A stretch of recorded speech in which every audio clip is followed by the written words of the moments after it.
Good morning, friends. Now we will have some words on RESTful APIs.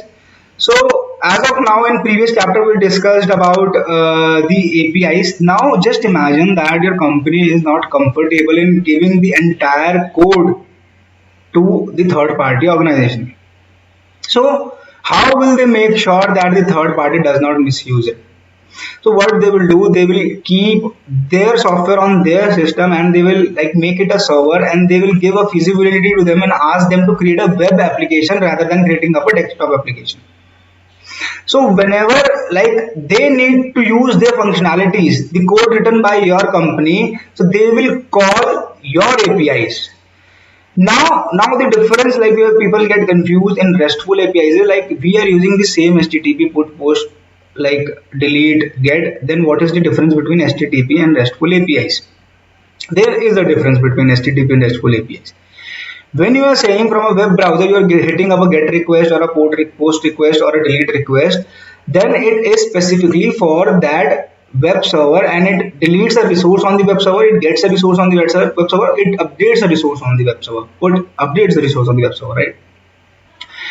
But this particular software of video editing will require a lot of functional files which should be like further attached to these web servers. So when we say that, what is the difference between web server and RESTful APIs is, in RESTful APIs these web server methods that they put, post, delete and like get are used to transfer data in the same way as we do in our web day-to-day task, and then after like we actually transfer the data to the web, there is another piece of code in C++. They connect this C++ with the web server.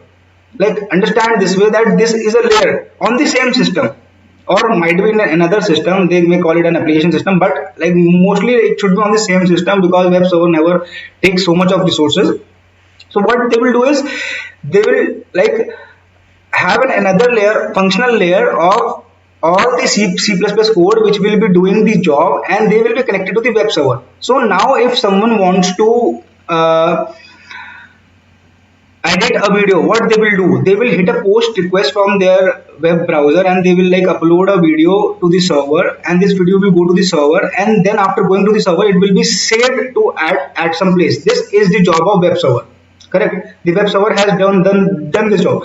Now you will get a front end where you will see your video which is already saved on the server, and you can do various operations on that video. When you will perform an operation on a video, then there will be again a get request with some parameters which will define the operation which has to be done on the video, and then this will go to the web server, and then this C++ code will pick what function is to be done from this particular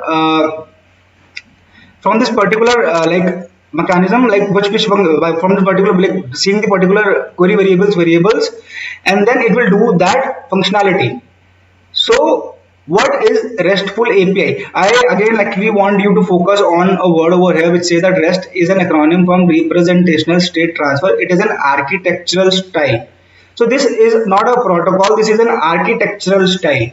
So we are not defining any protocol saying that you need to follow these rules. We are already using predefined protocols, and we are saying that just go ahead and create another layer ahead of web server and like use web server as it is for data communication, and like you can see these are the rules which have to be followed in REST APIs. Thank you guys.